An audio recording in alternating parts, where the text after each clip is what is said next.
Welcome back to part two. As I started to say in part one, we're going over secondary flight controls now. There's only a couple on our aircraft, and we're going to start off with flaps. That's where I left off. So basically, what flaps do, they cause air. There's a couple different reasons you use flaps. So flaps may be used for things such as a short field takeoff or a soft field takeoff because they help increase lift and get off the ground faster if you're on a shorter runway or something of that sort. And another reason you want to use them is when you're on final approach coming into land.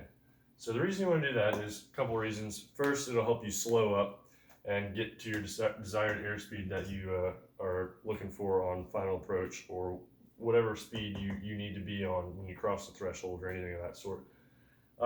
Another reason, which kind of goes hand in hand with what I just stated about on the final approach, is if you're too high on a final approach and you need to get down, putting in a couple notches of flaps will allow you to descend and get down to that glide slope without gaining too much airspeed.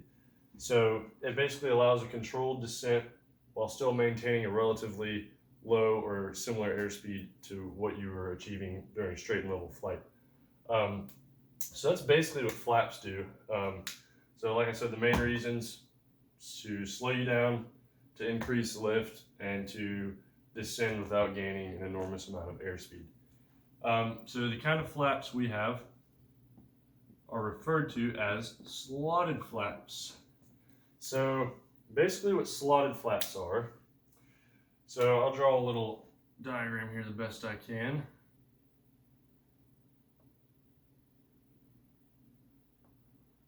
So if this is your airfoil right here, this is your flap hanging down right here.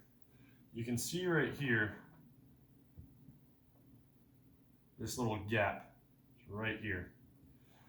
So that's going to be your slot, and that's where the term slotted comes from. So basically what that does is it delays airflow separation and it produces less drag.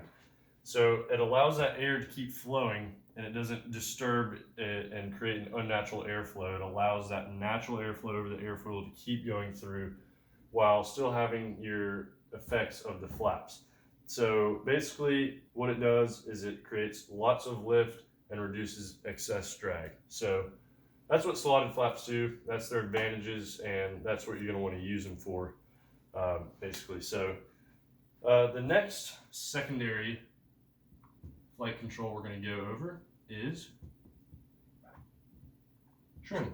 So trim, we'll refer to this as, so we have another section that we're going to go over trim on, but what we'll refer to this trim as for right now is your stabulator trim. So what this does, basically the primary purpose of trim is to relieve pressures off of your yoke. So off your yoke flight controls, which is basically your stabulator. That's why we're going to refer to it as stabulator trim. So what this is useful for is, say you're in straight and level flight at 3,000 feet.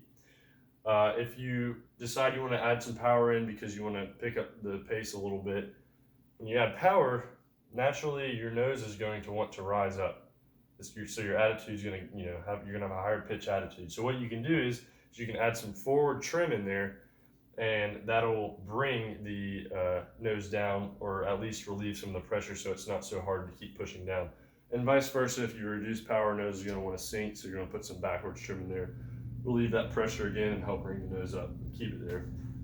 So the trim basically looks like this. So if you have your stabulator looking at it from top view right here, this little portion right here kind of looks like a little mini flap or mini stabulator, but that is your trim tab that goes all the way across right there. And you have a little trim wheel in between you and the co-pilot seat, and that's what you can use to trim out the airplane. The kind of trim we have is actually referred to as